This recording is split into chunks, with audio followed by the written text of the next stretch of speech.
What's happening, everybody? It's Podcast Unlocked, episode 219 of the world's #1 Xbox podcast for November 4th. It's official, November, the month that everything comes out in until February.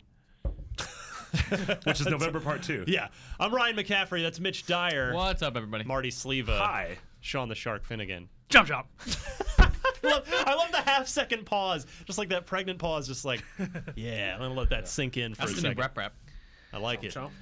So, yeah, busy week last week. Some of you may not have listened to last week's show yet, which I totally understand because it was filled with Halo 5 spoilers. Oh, right. For the That first one. hour and 10 minutes of it. So here, everything went exactly as I predicted it was going to go.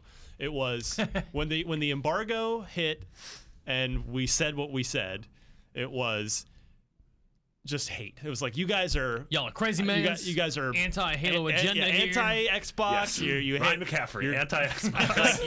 Yeah. And then what happened was... People the played game it. came out and people played it, and then as the week went on, I started getting more tweets like, hey, I just finished Halo 5 and not really sure what happened with that Sorry story. about the pitchfork. Lynch mob. Yeah. No, granted, plenty of people like the game, and that's okay. Yeah. This And there is a lot to like. There's a ton to like. This is a very divisive Halo campaign, but I appreciated the people that wrote in later on after they actually played it and were like, yeah, you guys hit the nail on the head with that. Yeah, I still got a few tweets that were like, Spartan 4's word augmented. And I was we like, were totally okay. wrong about that, by the way. Okay, but Yeah. that's a minor issue. Yeah. Like, Yeah, the it doesn't- size isn't like Dude, the I biggest get deal. so many tweets from people who were storytelling. like, it's your job to know everything about every video game. It's like, no, dude, it's my job to play and write about a lot of video games. But yeah, so thanks to everybody for all your feedback. Most of it was nice. Only had to block a few people last Yeah. week. I mean, even the people that were like, I disagree, I feel like had some salient points. Oh yeah, no, and most also- of it, believe me, most of it was respectful disagreement. People would say, I respectfully disagree. I actually really enjoyed the campaign. Maybe not the best Halo campaign, but I totally loved it, and that's Also, great. literally every piece of art, you will find someone who it's their favorite thing and it's their least favorite thing. Yep. And That's both points are totally valid. There was That's even- exactly what I was going to say. Is like, we didn't like the campaign all that much, but if you did, more power to you, because that's fine. If it does it for you, that's great. But I would be disingenuous if I said I did when I didn't. Well, Yeah. and it's also Halo 4. There were plenty of people that same thing, Marty. There were a lot of people that did not like Halo 4 and Loved this sort Halo of 4. departures. And I was on the super love it side of things with that one. So it goes. But again, play multiplayer. Absolutely. God, it's so good. I feel like people also like misinterpreted a lot of what we said because we were like, yeah, we really didn't like the campaign story. But And it became they missed the word story at the end of that. Everyone heard campaign, and like there are problems with campaign in other areas, but overall, like I feel like we Still were really pretty fun to clear that play, we yeah. loved playing it. Yeah. A couple of housekeeping notes. Yeah. A lot of people asking. Tis the season right now. The Fallout 4 review embargo. Oh, I thought you meant Christmas. Well, that's also tis the season. Tis the video game Christmas right now. The Fallout 4 review embargo. So the IGN review, which is being handled by our resident, well, one of a few, but our utmost Fallout expert and superfan, Dan Stapleton. Monday, 5 a.m. Pacific, 8 a.m. Eastern. That's when you want to come back to IGN to see our review there. Rise of the Tomb Raider, which Mitch, you and I streamed a sort of a chunk of, a 2-hour chunk of yesterday. That's going to also hit on Monday, but at 12:01 a.m. So Sunday night into Monday morning, 12:01 a.m. Pacific, 3 a.m. Eastern. Don't stay up, East Coasters. Just read Just the wake up in the morning. morning. wake up in the and morning and Live your lives. Yeah. And then Call of Duty Black Ops 3, that review embargo is actually tomorrow, which is, depending when you hear the show, Thursday, 5 a.m. Pacific. So that will not have a score on it right away. Need to check, just like with Halo and all the other, we'll do it with Battlefront. Got to real-world stress test those online. Yeah. Tomb Raider doesn't have multiplayer, right? Correct. Nothing. Yeah, Does no not have multiplayer. They wisely saw that it didn't work so well. Didn't really work out that I don't know well. anyone who played Tomb Raider's multiplayer. Like, whereas like stuff like Uncharted and The Last of Us, I they played has it. their like It was not good. yeah. I played it at a Yeah, preview well, event wasn't because they super needed good. an extra player. Well, And and it's I think 4 it's just, minutes, I was like, It was like that in Spec Ops. I where think both it's- with I those think kids it's- are like, what are you doing? I think it's very telling in this pitchfork and torch internet age that Rise of the Tomb Raider has been announced over a year ago, more a year and a half ago. Yeah. up till today, when it's on the verge of coming out, you haven't heard a single ruckus about they cut out multiplayer. How dare they? Yeah. So no one cares. It's fine. It's hopefully going to be a great single player Which game. is interesting. We talked about this before, right? Like, people get angry at the lack of a campaign, Right. but not the lack of multiplayer, That's true. which is an interesting thing in general, I think. Make up your mind, internet. I don't get angry so much at the lack of a campaign, just profoundly disappointed and decidedly less excited in a lot of cases. Yeah. Working on an editorial about Yes. this exact thing. Yes. Because it's becoming something of a trend. I look And forward to reading I it. don't like it. Because I'm the other way around. Like, I think I wouldn't say I get angry about not having campaigns, Yeah. but like, to me, I think that a campaign is kind of necessary in order to immerse me in the world of which the multiplayer will Yeah, like, I exist. like the structure of Yeah. whatever mechanics exist in a... Like, if Halo was just multiplayer, I'd be like, well, this is really good, but Yeah. I would like the idea of having a structured path Yeah. through these systems. Also, no one should be getting angry over video games. They're just, No. they're Do just it. real They're cool toys. toys. Yeah. Real neat toys. That being said, yeah, Halo multiplayer without a campaign, it would still be really good, but it wouldn't have the same would it be like Halo? meaning to you, right? Yeah, It right. wouldn't mean the same thing. Finally, stay tuned later in the show. This is going to be good. Teased this a while ago. Oh, man. This actually happened. Oh, man. The real Duke Nukem was on this show today. Jon St. John, the voice actor who does Duke Nukem, and as Mitch likes to point out, a number of Dota characters. Admiral Kunkka, Bloodseeker, Kunkka. Axe, Yeah. Marty's favorites. Brickbreaker, Shadow Hole, Padlock. These are all like totally could be Dota 2 characters. Absolutely. Yeah. Yes. So yeah, Shadow he Hole's was applicable. he was here recently. He came to IGN to they were showing off Bombshell, which is a new twin stick shooter, top down twin stick shooter that's with Unreal Engine 4. Interestingly enough, that 3D Realms is doing. It is coming to Xbox One, which is I didn't the good know that news. was a top-down twin-stick shooter. I It's- thought that was just gonna be like a deathmatchy. No, it's it's I mean, it's not like literal top down, like straight overhead sky, but kind of that almost Isometric. think like Hunter the Reckoning type. Oh, but man. Remember you that game? You summoned Hunter the Warcraft. Reckoning I from went, the I'm abyss. going in for deep cut right there for you original Xbox fans. But yeah, so he was here promoting Bombshell. So we did a Let's Play video of that. Game looks fun, man. It's kind of old school. But I also said, hey, while he's here, do you think I could interview him? And they were like, sure. He is awesome. I think you're gonna love him. It was about 30, 40 minutes. The How much interview. of that is College Duke interaction? Very little. Very There little. is? Did you pitch him on College Duke? Oh, I would. I told him what it was. You'll see. You'll just stay tuned to the excited. show. You got. Excited. You couldn't guys- bring yourself to do the voice in front of him. I did. Oh, you did. Did he I give think you I like did. valuable feedback? Like that's what I said. How can I make my impression better? That's like the best. So it's all coming up later in the Oh show. my god, this is an interview we haven't heard, so we're as excited as you are. I can tell you guys are fired up. And as you heard at the top of the show, that wasn't me at the top. That was too good. That was the real. That was him at the top of the show with that Admiral bumper. Kunkka himself. Exactly, Mitch Dyer. I get uncomfortable every time you say that. Admiral Kunkka. Yeah, I don't. We need to stop that. Does it sound sort of racist A in little some bit. capacity? Like Yeah, a little bit. What kind of a man is Admiral? He's a pirate. He's a pirate. A ship He's a captain. pirate. Casts a big Man. boat. Right? That's still his He throws a ultimate, boat? right? Yeah. Hell, God, you know he's what got this a is. cool ghost boat. Sean played a played Dota bunch of too. Dota. Should we get us out of here? Yeah, we got to go. We'll be right back with the news. All right, let's do some news. Oh, before I forget, a couple people of keen-eared folks have pointed out, hey, those are the old Xbox 360 bumpers between segments. Yeah, that's because, like a moron, our hard drive here on our podcast room laptop always runs out of hard drive space because it's ancient and bare. It's like you can hear it wheeze. We should if you, nuke if you a lean bunch of in stuff close. on that laptop. Well, so that's why all the show project files are huge. Yeah.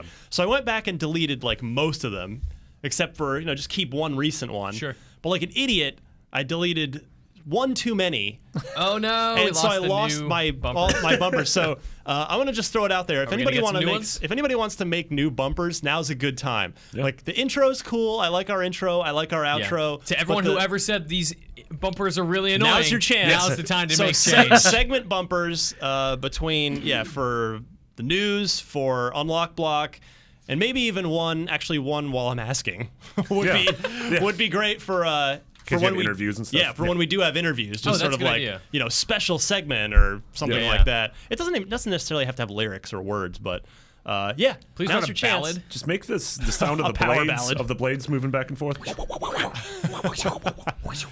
If it's mixed entirely with those, That'd be incredible. That would actually be kind of rad. Yeah. You can send that to unlocked@ign.com, and I would love you forever, and also credit you on the air, of course. Nice. So let's start the news here, gentlemen. Start with Halo 5. It is still the hot topic in Xbox land. Damn it, Finnegan, hit your cough button. Sorry. Oh, wait, we don't have those. Something's stuck in there. Big launch for Halo 5, boys. 1 week after this I'm reading straight from the press release now because there's some things we need to talk about in this press release. And just, we're not going to hate, but we're going to point some stuff out. 1 week after launching worldwide, Halo 5 Guardians has made history as the biggest Halo launch and fastest-selling Xbox One exclusive game to date, with more than $400 million in global sales of Halo 5 Guardians games and hardware, pushing the franchise to over $5 billion lifetime. With the highest week one attach rate for a Microsoft first-party title on Xbox One, caveat, the game was the most played of any game on Xbox One, as well as the most played on Xbox Live. Fans have logged here. This is actually super interesting. Yep. Fans have logged more than 21 million hours of total gameplay, including 12 million hours in campaign.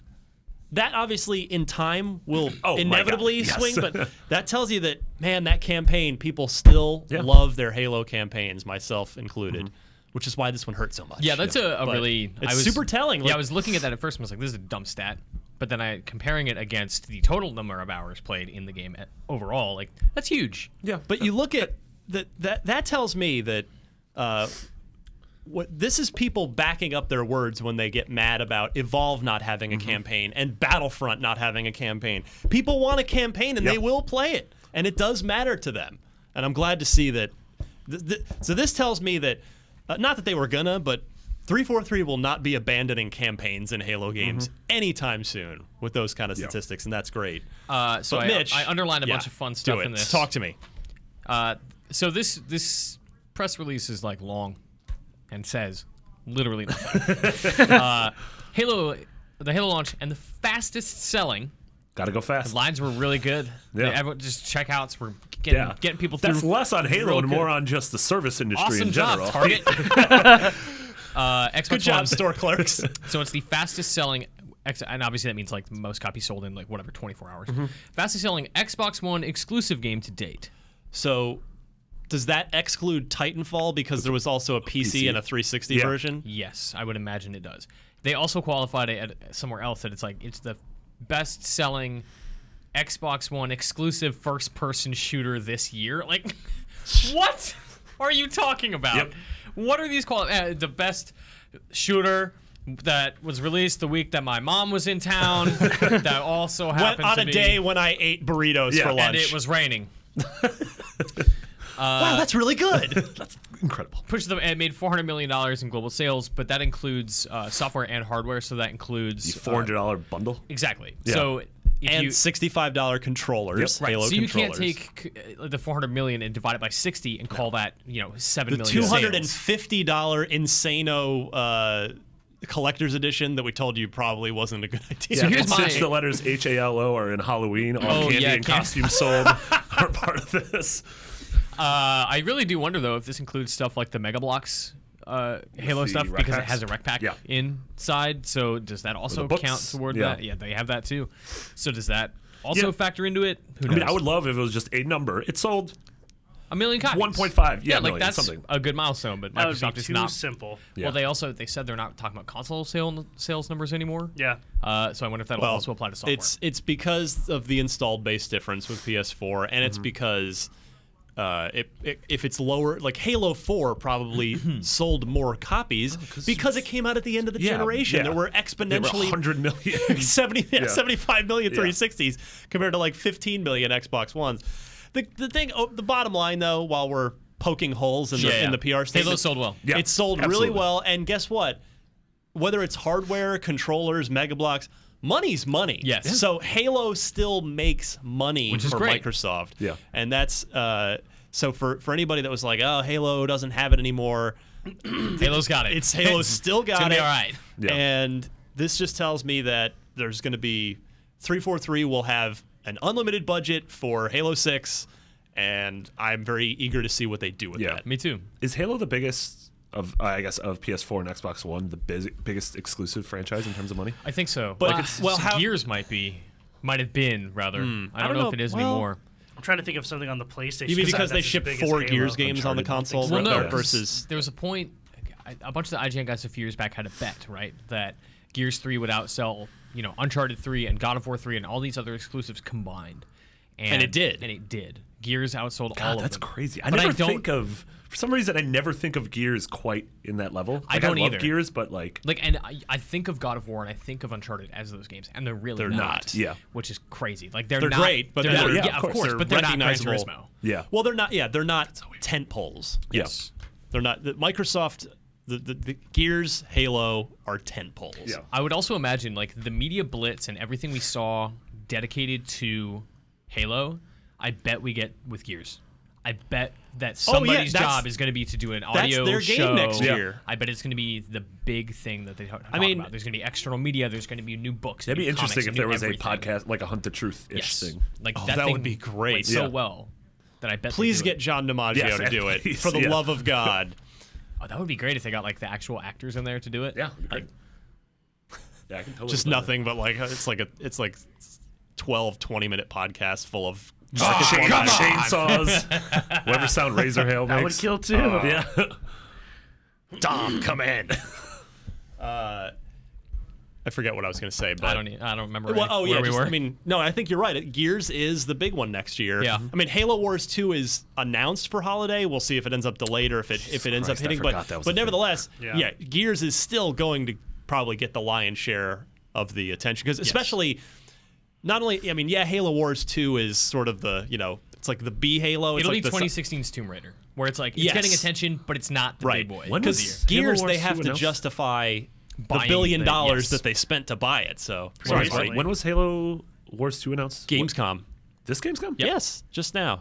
2 months. Just now. No, 8-6. I totally. I'm announcing it right now. Wow. I should have I known willed that. it I into was there, existence. but I forgot. Yeah. It's being made by those Creative dudes. Assembly. That's Yeah. them. Not Relic. I keep wanting to say Relic, and it's not. Man, where's Relic? You did that in an interview. I did it within Phil Spencer's face. Super embarrassing. Nice. Man, I really want Dawn of War 3. Or whatever Relic is working on. They did Company of Heroes 2, and it was fine, but man, get back to that Warhammer. Yeah. Or start making another great whatever. Just come back. I miss Relic so much. Relic is so good. Yep. Very good at what they do. Good news is Creative Assembly's got some chops, too. Mm-hmm. And it'll be interesting to see what they do with Halo Wars. Duh. Next up, this surprised a lot of people this week. Activision Blizzard, your friendly neighborhood publishing juggernaut. Captain Diablo and Mrs. Call of Duty, etc. Yes. Uncle Skylanders. Admiral Warcraft. Crazy Uncle Skylanders. Stepdad Tony Hawk 5. No, that's like Deadbeat Dad. Deadbeat Dad 5. Sorry. I thought we had something, Uncle Tony. He went out to get cigarettes 35 years ago. Activision Blizzard has purchased King, the creators of the Candy Crush games, for, get this, $5.9 billion with a B, doors like this with a B. Silicon Valley reference, good, that was anyone? good. Yeah. How many commas is that? Yeah, the 3 comma club or whatever it is. Wow. Yeah. That's insane. $5.9 billion.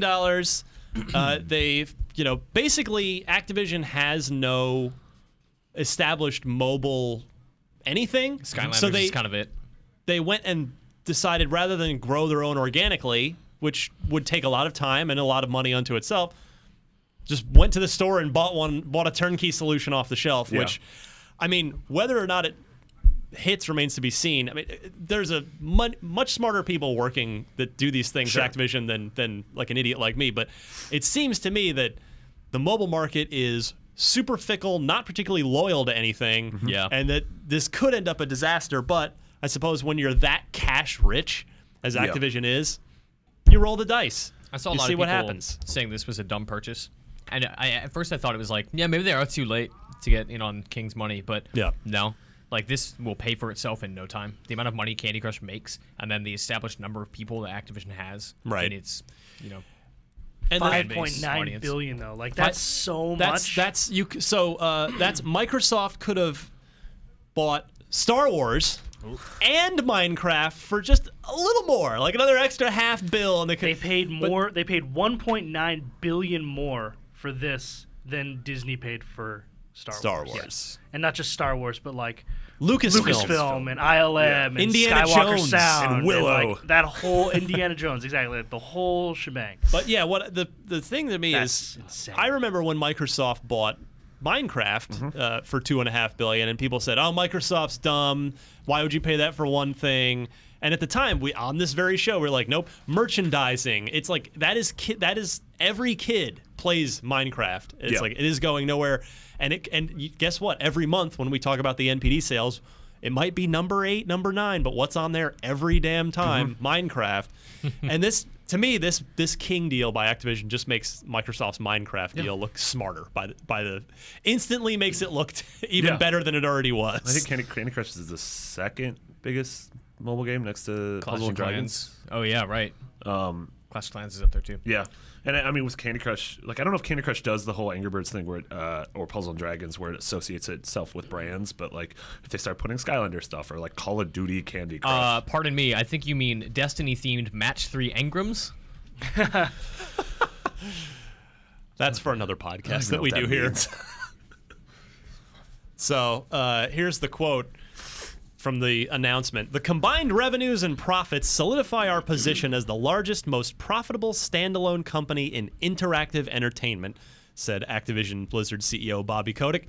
With a combined global network of more than 500 million monthly active users, our potential to reach audiences around the world on the device of their choosing enables us to deliver great games to even bigger audiences than ever before. In other words, exactly what we said. We needed a mobile arm, so we went and bought one rather than make one, which was fine. Yeah, just totally fine. When sometimes, when you're the Yankees, you can just rather than, try to draft a prospect and spend 4 years developing him. Well, let's just go buy the best free agent we can. So baseball references. Yeah, sports. Have some. But so we'll see how that pans out. But video games are serious business, folks. Yeah, it's a lot of money. Big cash being thrown around the whole country by the Bobby Kotick. Sad but not sad news. As the resident Mirror's Edge fan here, I am surprisingly not sad about this, just because there's so much else going on. Mirror's Edge Catalyst has been delayed 3 months from February 23rd to now May 24th. Senior producer Sarah Jansen said, quote, "We will use these extra few months to make sure that when you step into the massive city of glass and experience the rise of faith, it's as entertaining, impressive, and memorable as it can be." And again, totally fine with this. Yeah, I'm not sad either. Like, this is a smart decision. It is a good decision because if you're going to Mirror's Edge, right? Like, this is a series that when it came out, it was a new IP. It was really great. It had a lot of fans that were really passionate about it, but not enough to warrant a sequel. Not enough that it did well for EA. And it did kind of over time, but I think that they want to handle this a little bit more delicately. They want to make sure it gets the right time and the right attention, so they're moving out of the way of massive franchises like Deus Ex and Far Cry. Yeah. By the way, Far Cry is totally getting delayed. Wait, is this like how Marty insisted that Tomb Raider was not going to make it this year? I still don't think it is. Stick to your guns. I like it. Marty, I'm dying by it. I love it. Despite the fact that everyone around is playing it, I still think it. I don't know what that. I don't know what you guys. I have it at my desk, Marty. I don't know what you guys were streaming yesterday, but yeah. So it was going to come out on the same day as Deus Ex: Mankind Divided and Far Cry Primal. I mean, if any one of those games was getting delayed, it was absolutely Mirror's Edge. Yeah, too dangerous territory. May has been a good month in the past. Yeah. We've seen a lot of big Witcher things. last year or this year. What year is it? I don't know anymore. I can't tell. And nobody has staked their claim to May yet. So it's EA said, okay, well we're gonna go ahead and put our flag in the ground here, and see what happens. So yeah, I'm happy about this because if you're gonna bring Mirror's Edge back, don't cut it off at the knees by just like shoving it out the door half baked. Yeah. Yeah, Good. well, and give it the so extra time. It's not only that's the other thing too, right? Is it's not only getting out of a bad situation, it's going to be better because of the delay, because they're going to have more dev time to make it better. Yeah, I mean, I'll guarantee you that this is like just finishing touches, polish. You know, Sure, like yeah. 3 months isn't a sizable amount of time to do anything like Now drastic. drastic to like Yeah. do a massive like put the vacuum on the But carpet and get rid of all the bugs. Exactly. I feel like it was Bungie. I don't know if I'm attributing this incorrectly, but I feel like it was Bungie Shakespeare. that perhaps it was William Shakespeare that said the last 5% of the game is the most important 5%. Yeah. Vintage Shakespeare. Vintage classic Shakespeare. Bard himself. But it's true, like, you know, look how many games we've gotten this generation that have shipped like really rough around the edges Yeah. or outright broken. Yep. Like when you get a game that's, for instance, still every first-party Nintendo game ever that ships just clean and Pristine, beautiful. yeah. Like that's how it should be, and Yeah. it's so much. You take it for granted when it happens, but it just makes for so much better of an experience when you do. So I'm all for Mirror's Edge getting all the and polish like time it needs. the first 4 months of 2016 are insane. Like you are not going to be at a loss for things to play. Deus Ex, Far Cry. We're going to have So that and like don't forget like we're gonna get Tomb Raider expansions. We're gonna get Fallout expansions. and get we're Halo gonna maps. get like Battlefront Witness, expansions. Firewatch, Dark Souls, Uncharted, yeah. Quantum Break. Quantum Break's the yeah, big one. Yeah. Star Fox will be somewhere in there. A lot of Vigis, Yeah. It's too much. except for Far Cry Primal, 'cause that's going to Yeah, that's getting delayed out. I'm almost tempted to make a bet with you on this, but I'm not. I don't know. I'm trying to think if I really. We haven't even seen what the game is yet. to be Exactly. honest. Do you think we're gonna? What? Okay. What are the terms here? Far Cry gets delayed. Just period. Period. Even by like a week. Yep. Oh, that's dangerous. That is dangerous. You guys are acting like this is some huge I'm not that bet. confident. You're betting like a burger. I'm not that It's like confident. $3. We all get to go to In-N-Out. Like, is this a bad thing? Just make the bet. Yeah, Sean, you know what we make here. I'll make the bet. What? I don't care what's that. Yeah. All right. When are we gonna see? When are we gonna see Far Cry? When are we gonna play Far Cry? Is that gonna be a PSX thing? I bet that's a PSX. I thing. bet it's PSX. In December. Early December. yeah. Maybe. Oh, that sucks. Could I'm not happen. gonna Or be VGA stuff. Oh yeah, the Vigis. Is that happening here? Probably. I don't know where, but it's happening. I would imagine they'll just co-op PSX like they did last year. That'd be great because that would make it in Locally, San yeah. Francisco. So Absolutely. That's like the sweet. nice thing about PSX. It's in our backyard. I'm gonna Yeah. be in Canada. I'm gonna miss the whole thing. Oh, Have fun, gross. nerds. Fine, I will. I hope they don't let you back in the country. Oh, that's probably gonna happen. Stupid immigrants. They took their jobs. Stupid immigrants. All right. Oh man. No one get offended by that. I don't think immigrants are stupid. My mom's So my best friends are stupid. my mom said, I just said my mom's stupid instead of my mom's an immigrant. Hope she doesn't listen to the The show. wheels are coming I off. promise you, she doesn't. So there's a video game coming out next week that a lot of people are excited about called Fallout 4, and Bethesda told our friends at Game Informer, "Oh, by the way, as a technical design exercise, in order to help prep the team to make Fallout 4, we ported Skyrim to Xbox One, but Todd Howard said, quote, don't get your hopes up yet as far as that ever being released." Is anybody really looking for that?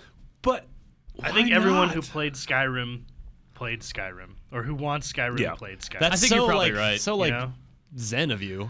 Everyone who played Skyrim played Skyrim. I know Kung Fu.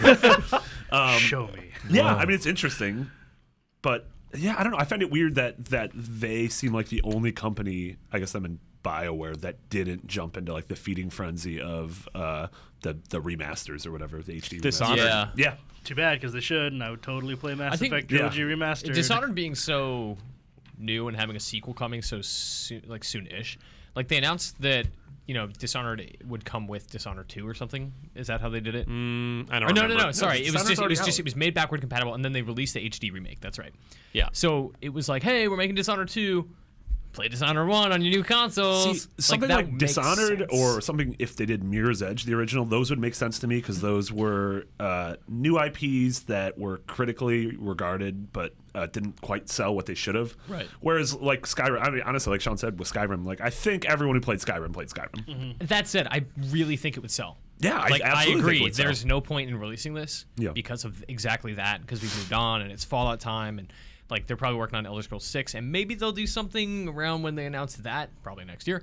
But I don't know, man. Like, I think its time has passed. I don't think there's a reason to.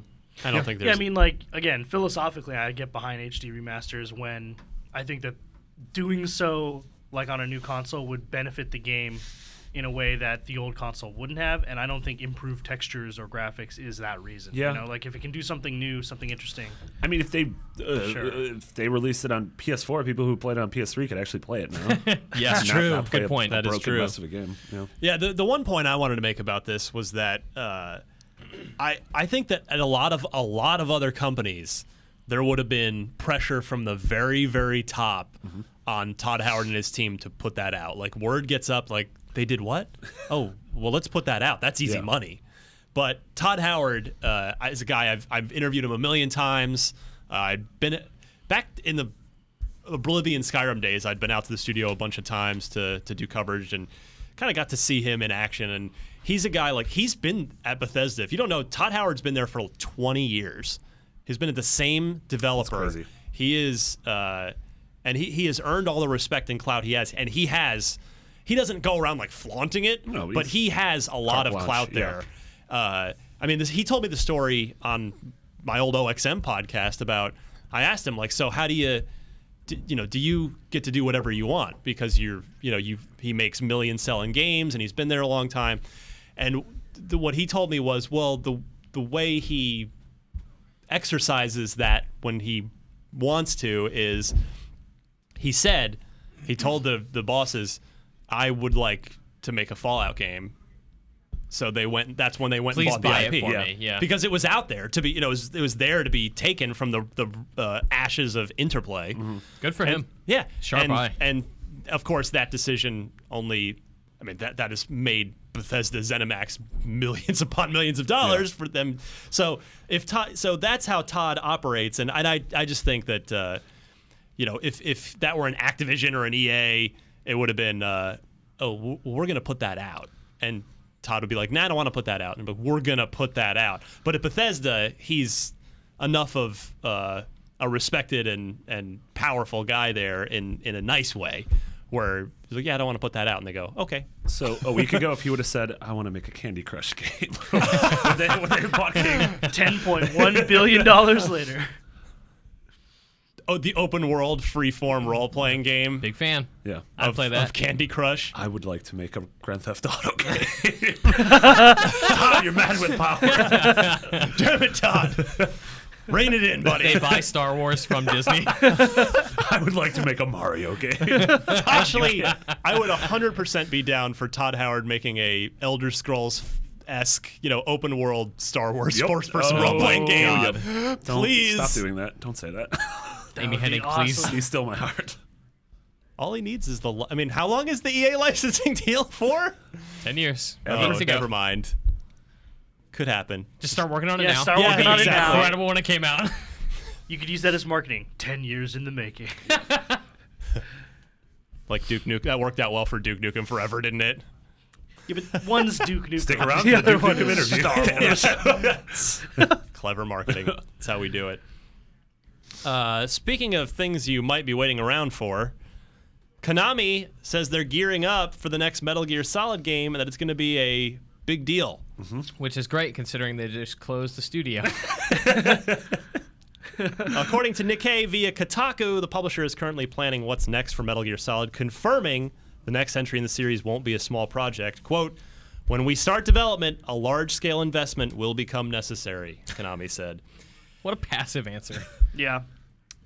Every one of Konami's answers in any of the stuff having to deal with Kojima Productions or Kojima or what's happening with Metal Gear Solid has been just deflection after deflection. And So the thing with Konami LA is really good. I'm going to read the quote here. Like, they closed Konami Los Angeles this week, which is awful, because that's the studio that made Metal Gear Online. And support is still going to happen for that game, but probably to a lesser I was degree. just there at pre-E3 in May. Like, Yep.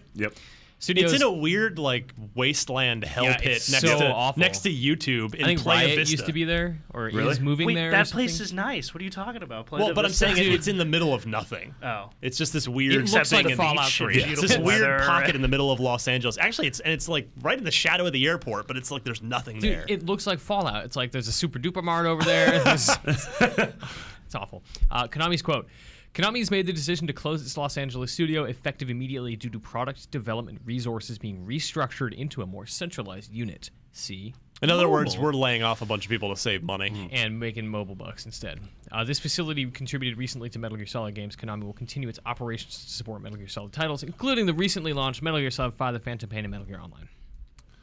So Konami Japan will take care of the updates, probably to a lesser degree than would have happened if they did not close Konami LA. But guaranteed, like, they are honing Metal Gear back in. They are putting it back on the leash. Konami is going to control it, not Kojima. Like Kojima Productions Studios.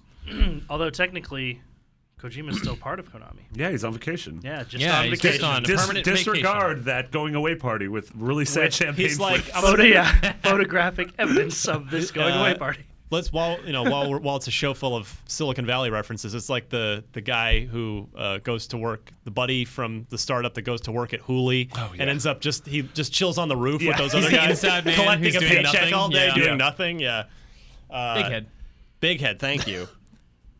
Two predictions here. Two comments. One, I maintain my prediction that Konami will no longer be making AAA video games in 3 years from now. I don't care what they're saying about this. I bet this will be like a Resident Evil Revelations style thing where it's like a downloadable, possibly episodic thing that's like or they're gonna A- level. They remaster. Watch them just like do a remaster remake thing of Metal Gear 2, for instance, something like that. Big fan of that. Big fan of that. Also, I would hate to be the developer, like the lead on this project, having to follow follow Kojima, pardon me. Yeah. Good luck with that. Impossible task. Yeah. Somebody Especially- will do it because it's a chance to make a name for themselves. Do you think this would be Metal Gear Solid 6 or like a new branch of the franchise? I think they'll... I bet I they would- like reboot it and just make it like Metal Gear. I agree with you because I think they don't want to even be associated with Kojima anymore, given Good luck. this bitter divorce. So I think you're totally right on that. I don't even know what I would want from that series anymore. Like, Kojima did it. The Phantom Pain was incredible. It did everything I've ever wanted that series to do. I don't know what's even left for anyone to accomplish. Even Kojima, like, if this really was going to be his last game, yeah, great. He got it all out of his system. Yeah, I don't know. It's gonna be interesting to see 3-5 years from now what Metal Gear is and what Kojima's doing. Oh, my God. Yeah. Yeah. Really looking forward to Kojima's 2D side-scrolling Kickstarter. Telling you, With Del Toro. Yeah. Super down. Microsoft should just lay out, just give him a small fortune and give him carte blanche. Yep, make a little go make studio us in Japan.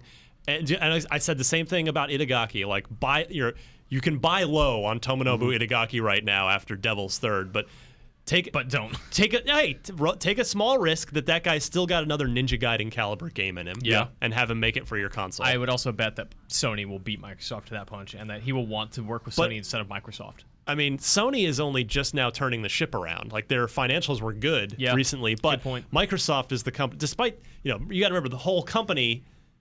Microsoft is flush with cash Yes. as it always has been. They could just go out as they. Thanks, Word. They just peeled a 2.5B spot out of their back pocket and were like, Minecraft. I'm gonna be honest, the term B spot's kind of gross. That's as gross as that weird Dota dude. I think I just invented B spot. That's I heard the B spot's it's not a. It is to everyone except Notch. It's real for him. He knows the B spot. He and George Lucas. Yeah, that's true. What is happening? Oh man. So nobody flip your pages to the next part of the planner because I messed up on I left the answer on the trivia, but let's finish up here with the marketplace report. Mitch Dyer, what can we spend our money on? Well, you can spend your money on Need for Speed, which unceremoniously released, apparently. I didn't know. Yeah, stealth job on this Yikes. one. Which never bodes well, and it turns out Game's not great. reviews across the board not so great. That's really disappointing. 6 point don't care from IGN.com. Call of Duty Black Ops 3 is out this week as well. That launches on Friday. No idea what to expect from that game. I really don't know what to make of it. I haven't. This might be the first Call of Duty I've not played any of before it came out. Like no beta, no preview event. Played some beta. I don't think they've even have they even properly shown the campaign at all. They did an E3 like chunk of a mission with showing the 4-player co-op. Okay, to the I think I missed that. What? Yeah. How did I miss? Because it would have been during the Sony conference. I'm sure I saw yeah. it, and then just it must not have set just into my didn't care. brain. Didn't care. I guess. I want to play the campaign though. Yeah. I like. This is an incredible typo. Darksiders 2 Definitive Edition is out, but Ryan wrote Deathsiders. Might as well be Deathsiders. I want to drink This a is Death no Cider right place now. for a horse. No place for a horse. Well, it's definitive. You can't blame me for that one. Not at all. Got death on the mind. They should change the name of it to Deathsiders too. How is this Zelda game? It's fine if you played it back in 2012. There's no reason to play it again. But Is there a if reason to play it if you never played did? I mean, it's the best Zelda game on PS4 and Xbox One, and on Wii U. No, I guess Wind Waker's on Wii U. Tomb Raider's coming out too. Oh, Tomb Raider. No, never mind. No, it's fine. I don't know. This is years too late. Your ambivalence is riveting. Yeah, thanks, man. But if you hit L1 and R1 in a dungeon, he says this is no place for a horse, and you can make him say it forever. This is no place for a horse. This is no place for a horse. Yeah. So do that. On digital, you've got the Peanuts movie Snoopy's Grand Adventure, How which is is this game $50? $50. It is neither You wanna know grand nor an adventure. It is in fact an abomination. Jose and I played a bunch of it last night after hours. I don't know why he hoodwinked me into playing with him, but it is truly unbearable. So get this. I check Major Nelson to make sure I'm catching all the digital releases, and when you click through to the Xbox Marketplace page to where I find out the prices of these things, it also tells you the file size, and not that file size equals quality. Do you guys want to guess what the file size on this game is? 36 gigs. Jesus Christ! What? I'm going big. No, 40. I'm 40. going real small. I'm going 3 gigs. 1 point something gigabytes. Hey guys, that's average. It's fine. which was okay. That was like not even really that big on the original Xbox, and now for this generation, it's just like That would have only been 20,000 blocks. no textures. That game is like the most backward-facing platformer I think I've played in 5-10 years. Like it's just I will say every though, environment is identical. Snoopy looks awesome. Like I'm serious. They got I'm one saying thing something right. Nice. Yeah. The character looks great. Everything else, not so much. Yeah. I mean, has there ever been a movie tie-in video game that's been Peter really Jackson's good? King Kong the movie, the game. Riddick's always the go-to. The King Kong game's pretty good. Wasn't King the Kong game is awesome. Transformers game pretty good too? It wasn't a movie tie-in though. The third I think one it was- was, and it was not great. Oh, really? I feel like there was. Are you talking about something- a direct movie tie-in or a? Because I guess how do we define movie? that's the tie-in thing. Like then? A game What that's about- released about the movie at the I same mean, time. the Harry Potter game for Order of the Phoenix was pretty cool. Really? A lot of the Lord of the Rings, the Two Towers, and Return of the King were pretty good. Yeah. Hack and slash games. that's No, true. those are literally 11 years old. Super Star Wars is neat. Wasn't there a Fast and Furious tie-in? Yeah, that was a real well, bad game. the Forza no, one too, more recently. yeah. Yeah, Right. there was like the one you played and gave it 2, and then there was the Forza pack Oh man, Yeah. that was good. Sort of. one of those you should not pay money for, and Yep. the other one. Take a guess. The marketplace, we've got Games with Gold. Good song, man. Thank you, man. November Games with Gold includes Numa, Breath of Life, on Xbox One all month. I want to play this. Evidently, this is a pretty good game. It seems like a Mario game. You're walking around doing stuff, but you're not fighting anything. Breathing some life. Breathing some life. And I heard it's like 90 minutes, and you get 1,000 if you just do it. Is one of the power-ups an Altoid? Oh, it's like Jared. Jared always has Altoids. Night Squad for Xbox One is available from November 16th to December 15th. On Xbox 360, you've That's got the new Batman Arkham spin-off where it's a Batman 4-player Night shooter. Yeah. Oh my god. No! Didn't they already do that game? Oh my God, Gotham City Imposters. That was the one. That's true. Ugh. Made by Monolith, by the way. Yeah. Decent game, but just like it was not. Why would anyone play this? when Yes, Team Fortress yes. 2 exists. Basically. Good game, not a good Gotham idea. City Imposters was the original hero shooter. On Xbox 360, we've got Dirt 3 from November 1 to November 15, and then Dungeon Siege 3 takes over on the 16th through the 30th. Did Excellent.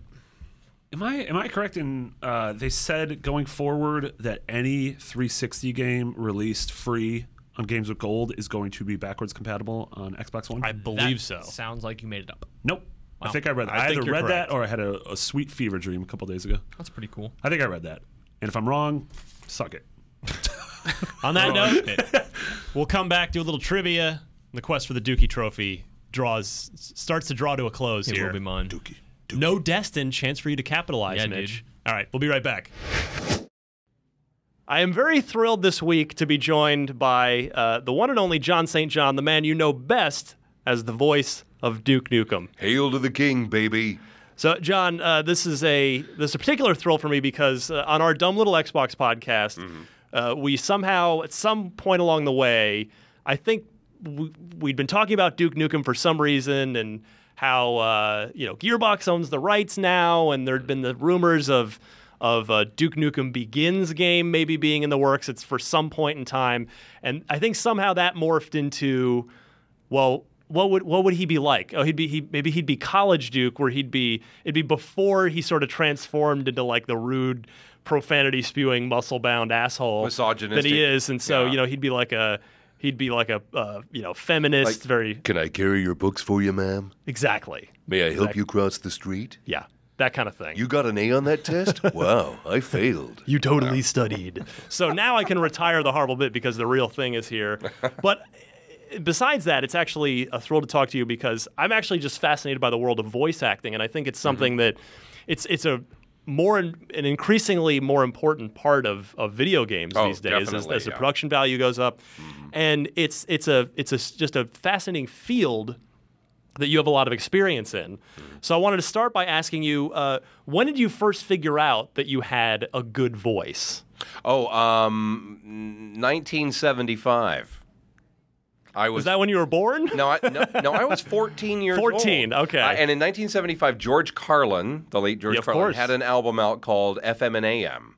And I just thought it was the coolest thing ever. And I started doing my impressions of, wonderful wino radio. And I'd Yeah. talk with my hand on my ear like this. My voice, I think, sounded probably like this.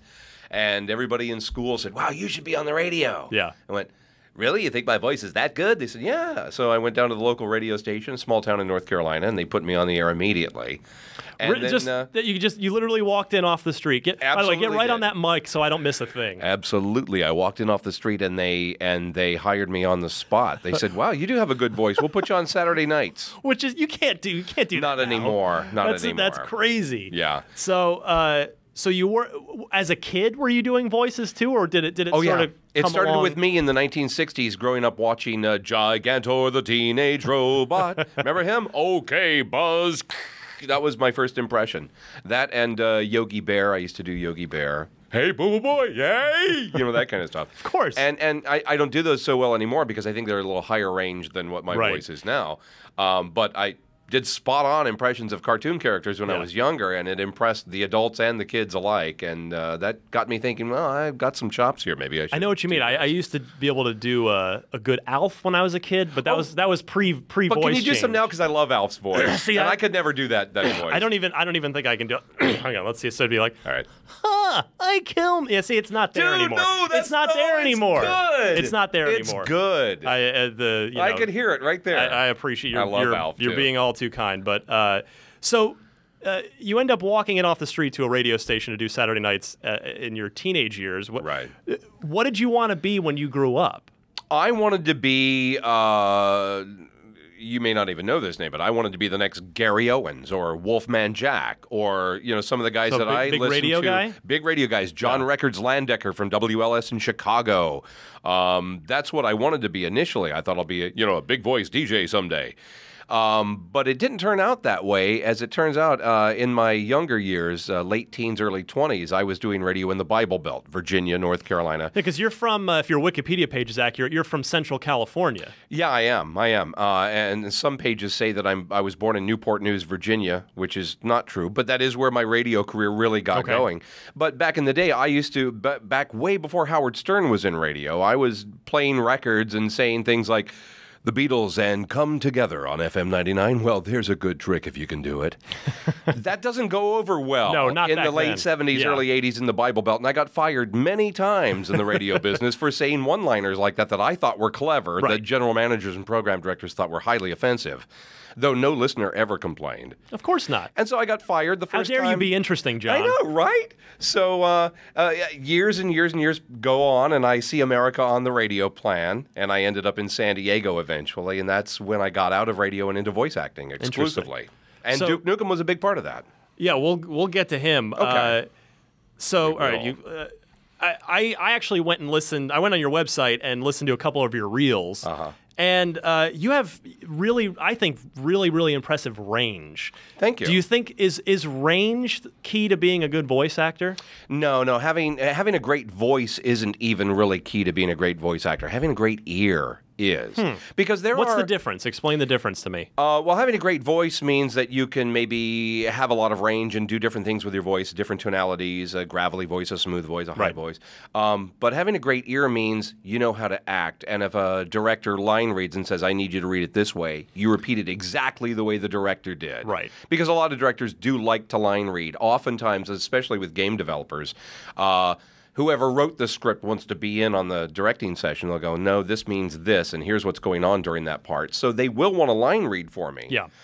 Just to make the process quicker, and I repeated exactly the way they did. So that's having a good ear. Interesting. So it's just basically following direction rather than just. Yes. It's using your brain and your voice rather than just your voice. Is that Exactly. fair It's a to say? combination of being a good actor Yeah. and taking direction well. That's really what it's all about. Because I've been poorly directed in games before that I'm ashamed of because of the way they directed me. Wow. Evil Zone, one of the absolute worst things ever. I'm Danzava, the lead in that You leave game. that off the resume. Oh, always. It's just terrible. Is VO fun or is it physically challenging work? I mean, is it? I mean, you're not out there, digging sewer lines for a Yeah. living, but you are putting a lot of energy and a lot of strain on your voice. True, it's strain on the voice, but it's not really pressure as far as, a lifestyle or a job. It's Right. the easiest job ever. I love it. They say if you love your job, you don't work a day in your life. That's true. I have not worked a day in my life. Well, not since radio, maybe. Not right? since, I started at 14. Yeah. And the only job I ever had before that was a hotel desk clerk at a Howard Johnson's when I was 13 years old. 13? Well, I was doing the Is switchboard. that legal? It was back in North Carolina back in the day. Hell, I had my first driver's license at 15. Oh man. They don't do that anymore. No. No. Nor should we. No, I don't no, think. it's not a good idea. The Especially not in texting- California. yeah, Let's keep millions of teens off the road and raise that to 18. Uh-oh, now you hate me, don't you? Only the ones under 18. Yes, exactly. Oh, That's and it. all of you under 18, don't even watch this. It's not good for you. So, but it sounds like Duke seems to come. I watch you do it now, and I now that I've seen it in person, it doesn't seem like you're really straining for it. No, Duke's the easiest voice of all the character voices I've done. All I have to do is bring the range down and grit my teeth a Yeah. little, and I could do it. I could speak like that for the rest of my life without straining my voice. Well, maybe you will, and that's a good thing, right? That could be a good thing. Yeah, But- fingers are crossed. Now, tell me, this has been my observation. Tell me if you think I'm right or wrong about this, because again, I was telling you off air, I'm like crazy. I'm very fascinated by voice acting. It's something I would totally love to do. You should, and you should. I would, maybe you can give me some tips later I on will. how to actually do that. But I find that it seems to me that voice actors, men in particular, it's tough for me to speak about women either way. That male voice actors get physically better at their jobs as they age because you get some extra texture and extra depth to your yeah. voice. Would that be accurate to say? I would say that, yeah. I think women's voices retain a smooth quality and maybe even get smoother as they get older. Yeah. Like even some famous announcers, like I mentioned Gary Owens earlier. I Yeah. used to. He passed away, like last year or in the last couple of years, and I loved Gary. He had that great. He was on Laughing. Never put a cobra in your friend's shower. And he's the last thing I heard him do. The last advertisements were for Kia automobiles, and the last time I heard him a few years before he passed away, rather than sound like Kia, he sounded like Kia. It was like this. There is kind of a point of no return. If you wore don't, down his voice. Women's voices get smoother and it sounds fine. Yeah. Men's voices, as we get older older, get more gravelly and deep and resonant. Yeah. And then as we get really old, then they start to go back like this again. Or maybe you start to whistle those S's. Exactly. Well, hopefully, no dentures. So far, so good. No dentures here. But yeah, it's men's voices do tend to mature until they get deep and ravelly, especially if you're drinking whiskey and vodka and tequila. Are you really paranoid about your voice since it's your living? Like, if you get a cold, do you freak out? Do you not like to shake hands? Do you drink a lot of hot tea? Well, I'm kind of a fan favorite at conventions, so I can't be afraid to shake hands. I'm not. In fact, I like for fans to hug me. I'm very, physical. I don't mind that at all. I always have Purell in my pocket at conventions, and I'm a frequent hand washer. I'm really into I'm that way too. Because, and I'll knock on wood again now, because just 2 weeks ago, I had the con cough from a convention I was at near Chicago. And that's the first time in 2 years I've been sick. Oof. And I pray that I don't get a cold because I do lose my voice. Or I sound like this, and you can't record congested.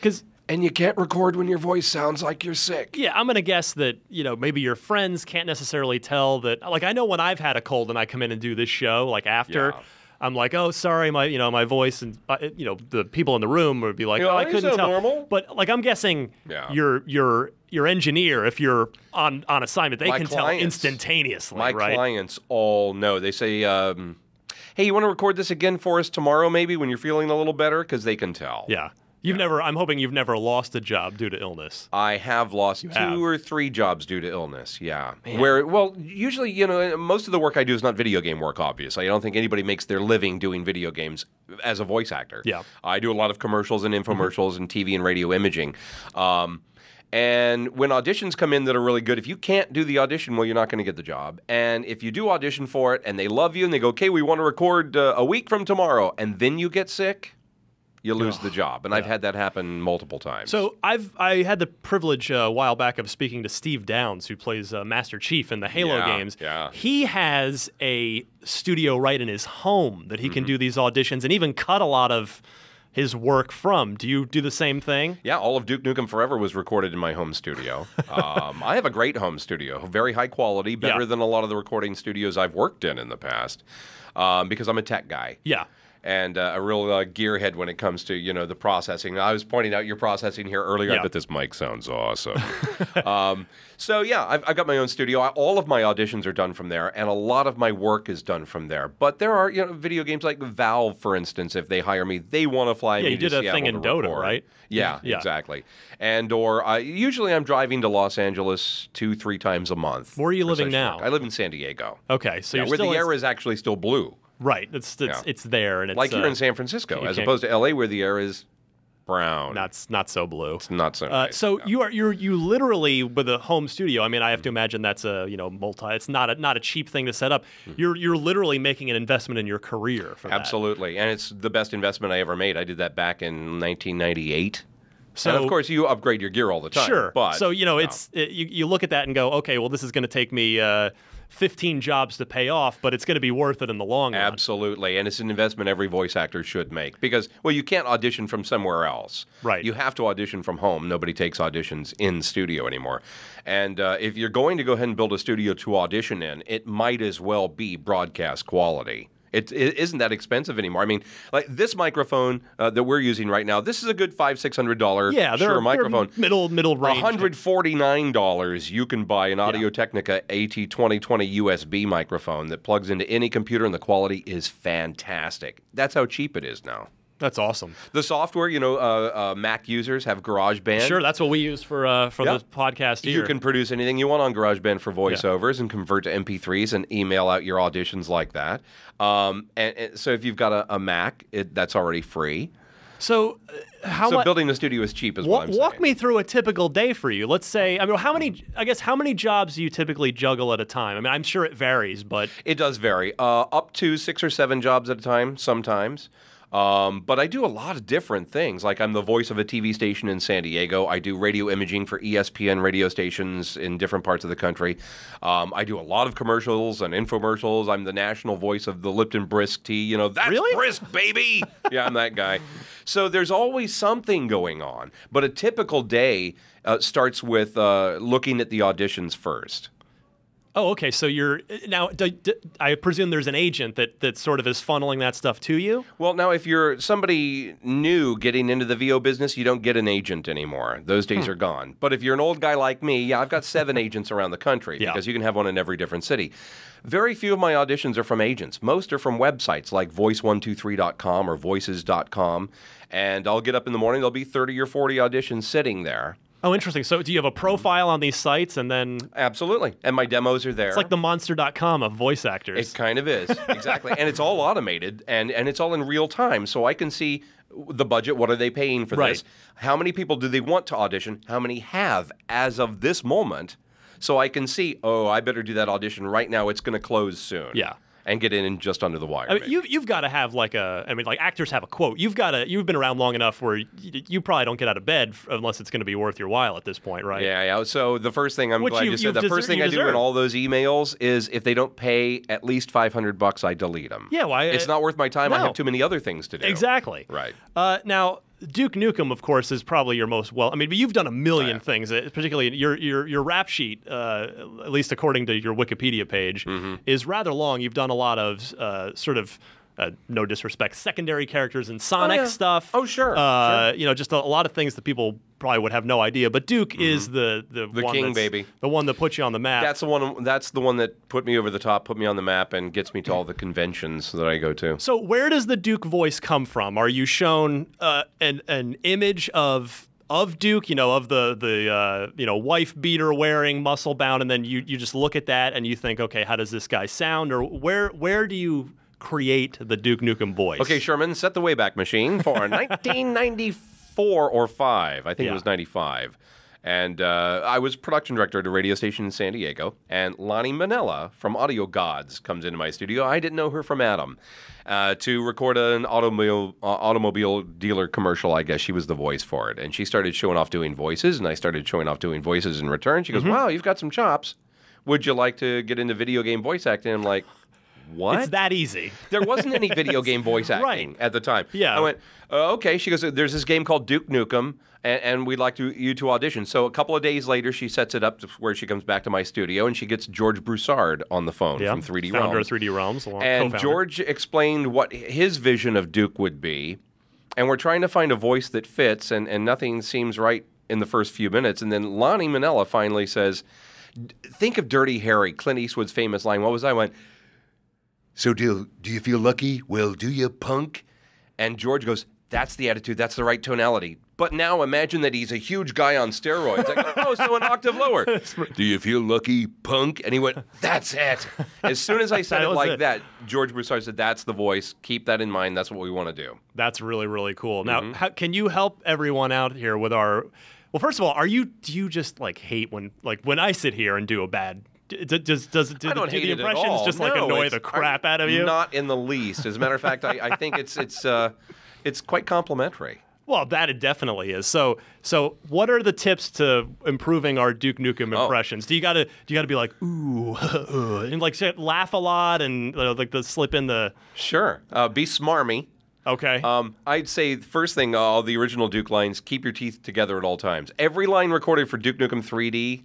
My teeth never came apart. Interesting. It was always like this. But you'll notice a big difference between that and Duke Nukem Forever, where I got to self-direct, and I had more inflection, and I think it just gave Duke more personality instead of just sounding pissed off all the time. But if you want to do a Duke voice, grit your teeth. Try to get that low gravelly in the back of your voice. Just got to dig deep for it. And there's stuff that I do. There's a little nuances that you want to, like... I'll get medieval in your asses. The way I say asses is asses. Yeah, like kind of that East Coast. Bring kind of. Bring out the New York. I don't even know where it comes from, but that's the way I say it. You're from California. Yeah, and that's one of those affects that you hear and you go, that's how you make it sound like, like Homer Simpson. It's not just going, no, it's, this is Homer Simpson. He's got it. I can't even do the Homer voice, but it's that kind of dumb sound that you shoot for that it's a weird quality I can't explain. Okay, wait a minute. Waylon Smithers. Yes. Okay. Smithers, why don't people like me? Market research shows they think of you as somewhat of an ogre, sir. See, that's all. So is that all up here, not down here? It's in right down here in the throat where you're making that. and you just go. well, Mr. Burns. Just kind of like that. That's it. Yeah, I don't know how to explain it. I just kind of squeeze it out on my vocal cords. I tighten them up. But yeah, it sounds like it is sort of you have a great sort of power over I've been doing over it a long everything from time. here to here, right? Yeah. Well, you do it for a long time and you get better at it. Yeah, you start to did you ever take voice acting lessons? Oh, no. Just many years of radio. Yeah. And as a morning radio guy and then a production director, I was the one who had to do the character voices.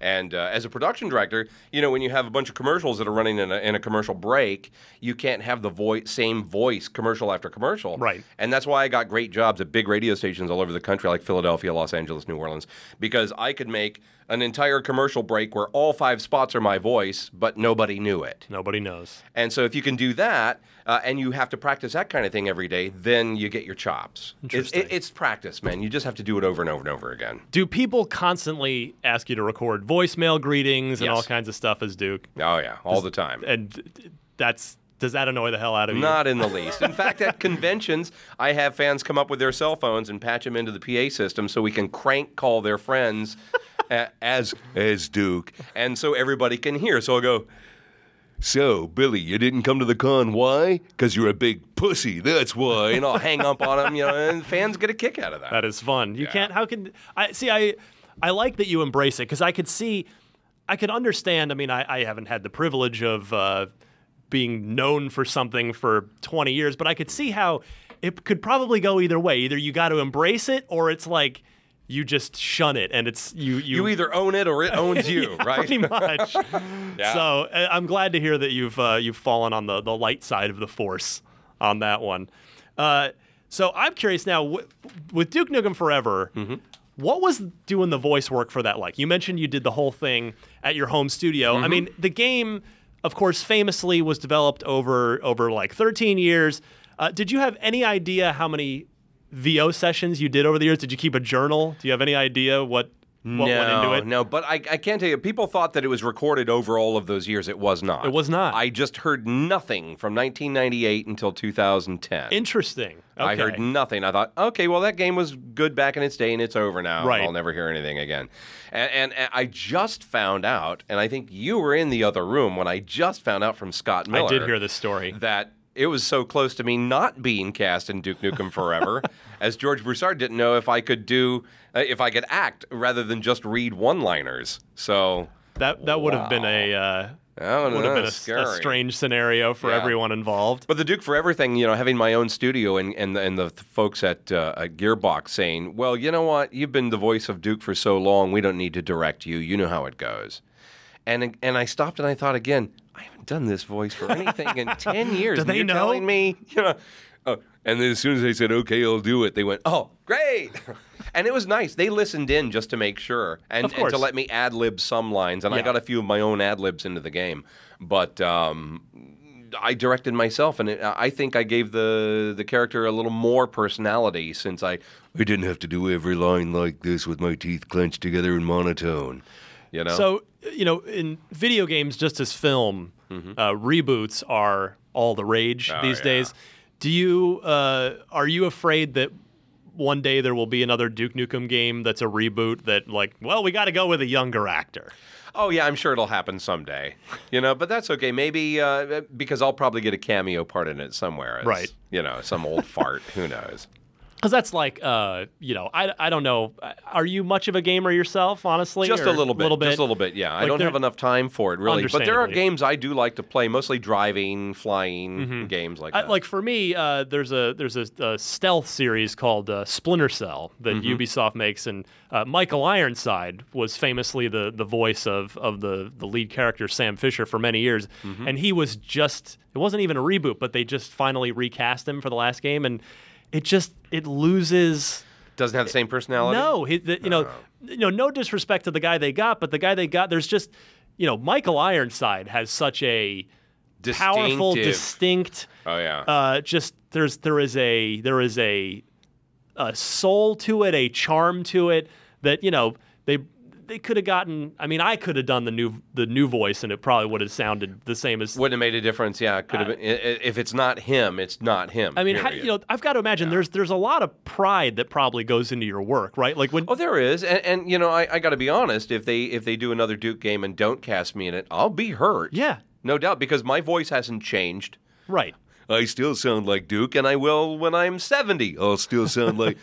Well, maybe like this. That might actually be even better. A Duke with gray hair. That'll be great. Well, he's, after the roids, his aging process has sped up a little bit. Now he's got moobs. He's coming right? down. And he's kind of flabby. He looks like back Arnold. knee He looks like Arnold Schwarzenegger today, right? So, you mentioned you mostly played a game here and there. Have you played any of Duke Nukem Forever? I mean, since it was such an ordeal over the years. And I know it got panned terribly by the critics and all that. I don't really care. To me, it's one of my favorite games, and it has nothing to do with my name or my voice being in it. It's about the interactivity and the silliness of the game. Come on, you start at a urinal. Oh, you pick up the poo out of the toilet. Pick a turd out of the. That's ridiculous. I love that. Yeah, I mean, for me, I was very excited to play Duke Nukem Forever, even though I didn't think in the end it was a great game. No, it fell short of what people expected. But what was so fascinating, the reason I was so happy and just thrilled to have played Duke Nukem Forever is, to me, it is a museum piece. It was like playing video game history, this thing that had started so long ago and evolved and come down and come back up and eventually, like, wow, it actually came out. What is this like? So I would have to imagine it would almost be a little. I mean, I guess not as surreal for you because you hadn't been doing things the entire time with it. Yeah. But surely you'd been reading about it, and it's like, oh well, we switched engines again, or it's delayed again, or there's got to come a point where you're like, this isn't happening. Oh yeah, I think around. I think around 2004, 2005, I figured it was never going to happen again. And I was just happy doing the other games that I was doing at the time, And I thought, you had a good gig with the Sonic stuff, right? Sure. Oh, the Big the Cat crap, yeah. I was the first King Varian Rin in World of Warcraft. Yep. I've done Dota 2, Guild Wars 2, Half-Life, Counter-Strike. I mean, a lot of big title games. So they've kept me busy enough. Good. I always had a feeling, though, at some point, before they even said anything about rebooting, that Duke would be back at some point because it was so popular back in the mid-'90s. I figured they'd bring it back someday. I still hope they do. I mean, I'm happy that I'm happy that Randy Pitchford owns it, just because he did work on the original game. He was a level designer, so it's great that it's kind of come full circle in that regard. Well, the great thing about what Randy did was that game sat there and sat there and sat there, and the original 3D Realms let it just fall apart, and they ran out of money. And Randy said to me at a Gearbox Software Day, a community event, he said, we could not let this character die. It's too good a character to die. We had to bring it back. He even said, regardless of what anybody says about the game, it was about bringing him back. And I'm like, dude, I'm just there to bring Duke back to life again. Just make it happen. What's your favorite Duke line that you've ever done? Is there Can one I that say stands whatever out? I want? You can. This is the internet. There's no FCC or anything. Hey, fucking internet. Yeah. Well, in the original game, it was I'll rip off your head and shit down your neck. And then in Duke Nukem Forever, they updated that to I'll rip out your eyeball and piss on your brain. But my favorite, and by the way, all of the lines from Duke Nukem Forever written by 2 women. Just so you know. Chicks wrote these lines. My favorite is, I had eggs for breakfast. Your mom had sausage. Right? I haven't played it since it was out. Although I think watching you do it is funnier than just hearing it play in a game. Yeah, the face. Because I have to do it like this. And it's just that, when you get to the sausage, it's... It's why you never see Seth Green doing his Chris voice from Family Guy. He doesn't want to be seen doing it. Understandable. Because he has to make some weird face, kind of like the Duke face I make. It's bizarre. It's like you talked about with... That is acting. You are acting. You're right. You're not just. You don't have a blank face, and you're just. You're just like, hail to the king. And we're never standing still at the microphone either. I mean, voice actors, you have to emote. You got to move your arms around. You got to wear like a T-shirt and no jewelry, of course, because too much noise. Oh yeah, no noise. But there's a lot of flailing and arm waving and jumping up and down and stuff like that in voice acting. So. It's physical. How have you evolved? Well, actually, I guess you've kind of covered this about evolving your Duke performance over the years. It's you mentioned opening your mouth. Number one. Well, when I was self-directed, I just figured, I'm not going to speak with my teeth clenched like Duke is angry all the time. Sometimes he has to have a little more personality and be having fun. Have you changed your approach to the character over the years? I mean, you mentioned you had the free reign to do that with Duke Nukem Forever. Yeah, I wouldn't say I changed it too much. I mean, it's still scripted for me. I had very few ad-libs, a couple that made it into the game, but I still approach it the same way. You touched on this a minute ago, but how is your relationship with Randy Pitchford and with Gearbox? Randy, I've only met him a few times. He's a good guy. My interaction with Gearbox is very good, and my relationship with them is very good because of David Eddings, who's the vice president and also the voice of Claptrap in Borderlands. David and I are like this, and so my relationship with Gearbox is very good. And I though they've not put me on any of their other games, and I beg to get on Borderlands 2, by the way. Hey, Gearbox. No, Whoa. I take it back. Settle down, John. That was a joke, and they know it. I'm sure that at some point they'll have something else for me, and I bet they make another Duke Nukem game in the next few years, and I have a very strong feeling that if Gearbox does make another Duke game, it's going to be first-rate, high-quality, what everybody expects it to be. Yeah, you can't please everybody, obviously, but I think it's going to make a lot of people very happy. If anybody from Gearbox, if Randy Pitchford's watching this, hey Randy, do not Michael Ironside this man. You need to cast him, even if it's Duke Begins and he's 20 years younger.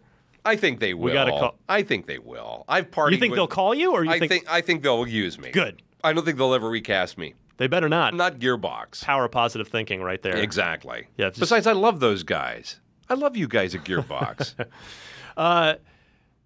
What's with Troy Baker and Nolan North taking all the jobs in video games? They're super talented. Super great, Steve right? Bloom, they are super talented individuals. And I think they have better agents than me, perhaps. Because they are getting so much voiceover work in video games. And I'm afraid that sometimes I'm pigeonholed, too. I think a lot of developers think of me as Duke Nukem, and he's the Duke voice, and we can't use him. But one listen to your voice reel on your site can fix that. But they don't do that. They don't go to my site and listen to stuff. They just Doesn't assume. that make them terrible at their jobs for not properly? I wouldn't want to necessarily say that, but they really should listen to more demos. I mean, God, I've done everything from Roger Rabbit to frickin' the Crypt Keeper. There was an outtake that. In the early days of the internet, I heard an outtake of you from the Duke Nukem 3D recording sessions. Oh, the captain's log. Yes. Exactly you're doing Star Trek Next Generation stuff, and it's hilarious. Yes, Captain LaForge. Mr. LaForge, take off that silly visor. Mr. Data, put your head back on. I used to love doing that voice. It was much dirty. I think you were telling Mr. Data to suck your... Mr. Data, suck my large cock. And you know what? I've used that voice a few times in video games. The original King Varian Wren in World of Warcraft is nothing more than me doing my Patrick Stewart. Admiral Kunkka in Dota 2. Is nothing more than me doing my Patrick Stewart impression. And I love Patrick Stewart. He's one of my all-time favorites, especially because he, like me, is I guess, Patrick, don't take this the wrong way, a voice whore. He'll do any voiceover job for money. Look at Family Guy. Yeah. He's Joe's baby, and they just show a shot of the baby in somebody's arms, and you hear Patrick Stewart going, "Hello, this is Patrick Stewart. I hope you're enjoying the program so far." I love that. Does the, with Nolan North and Troy Baker, a big thing now, Nolan North does the full performance capture with the Uncharted games, for instance. Yeah. With all due respect, you're a veteran guy, so do you get offers to do do you like doing the mocap stuff? Do you do that, or do you kind of like, nah, I can't, I don't. The only mocap I've done is where they put little dots on my mouth and animated the mouth. I've never done, I take that back. 989 Studios. Yeah, old I think Sony. They're Sony Interactive, 99. Well, they're based in Rancho Bernardo, San Diego, where I live. And they hired me years ago to do player voices for NBA Shootout 99 was the game. And I had, they were ethnic-sounding voices. They couldn't find other actors at the time who were available who were African-American to do them. And so they had me. And they said, we want to do mocap of you. And I said, doing what? Playing basketball. I'm like, No, I can't dribble a ball and walk at the same time. You're not mocapping me doing that. No, get somebody else. I'll do the voices. Okay, well, and that's how it worked out. So is that on the table for you? If somebody calls and says, John, I need love you for this part. We got to get the full performance capture suit up. I'd love to do it. If it's like fighting and swinging a sword, throwing punches, kicking. Oh, I'd love to do that. But playing sports, no, you don't want to. You want a real athlete for that kind of stuff. But if you need dialogue at the same time, sure, I'd be happy to do the mocap stuff. Just a couple more questions for you, John. Sure. To get serious for a second, we were talking last week, actually, or a couple weeks ago on Podcast Unlocked about the potential voice actor strike in video games. It's the SAG-AFTRA wing, I believe, is what it's called, where the union voted to. They authorized the possibility, but it has not yet happened. Strike. Where do you stand on this? I mean, I'm going to guess that you voted with the 96% of the union, but maybe you can help kind of clear up as a member. What is it that the video game voice actors are after? Can you compare how the system, the payment system is now for video game voice actors compared to what it is you guys are seeking?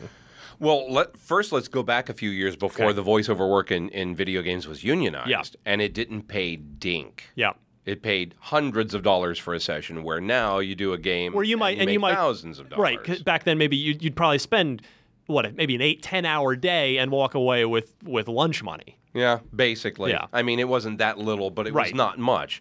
Now the scale is better, but it's still union scale. It's no different than, say, doing a couple of commercials. Mm-hmm. Yeah, it's not great pay for video games. There are actors who can name their own price. Mm-hmm. I got to for Duke Nukem Forever just because I'm that voice. Yeah. And I said, I want this. And they went, okay. But what we want now I should have said something higher. Really? And I did say that, but I try never to be greedy. I hate greed. What it comes down to now, it's That's not very Duke of you to say, John.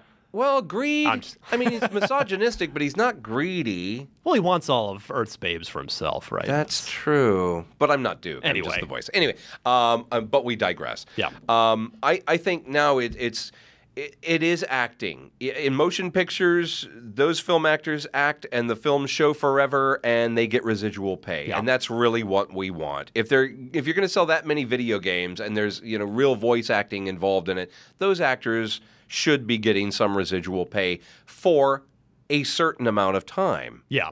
Not forever. We're not being that greedy. I think what they put on the table is either 2 or 3 years, mm-hmm.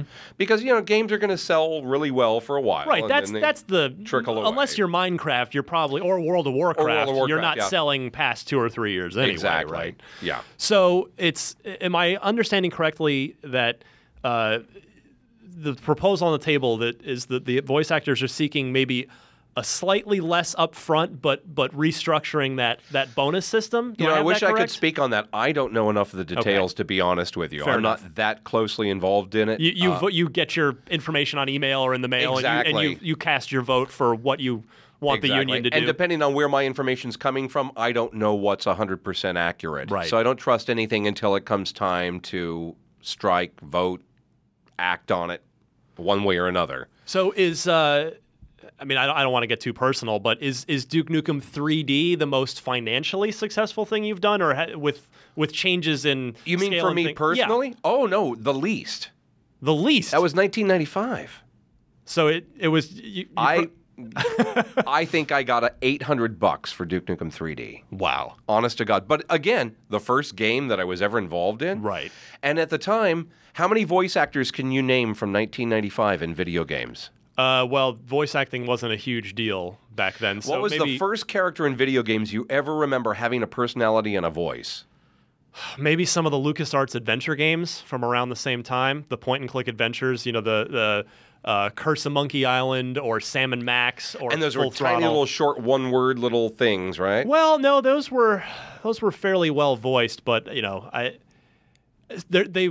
it's hard to say. Yeah, I mean it's I guess like Mark Hamill was doing FMV for Wing Commander, but that wasn't just voice. That was basically an acting job. That was. Mm-hmm. So yeah, I guess it's kind of I don't have a good answer for that. Yeah, so in '95, it was very little known when Lonnie Manella first came to me and said, you should be acting in video games. My response was, what? There's no acting in video games. I was playing Wolfenstein, and it had a little Doom, I don't recall it having any voiceover whatsoever. In Doom. And Doom and Duke Nukem were same engine. No, no, not the same engine. They very similar.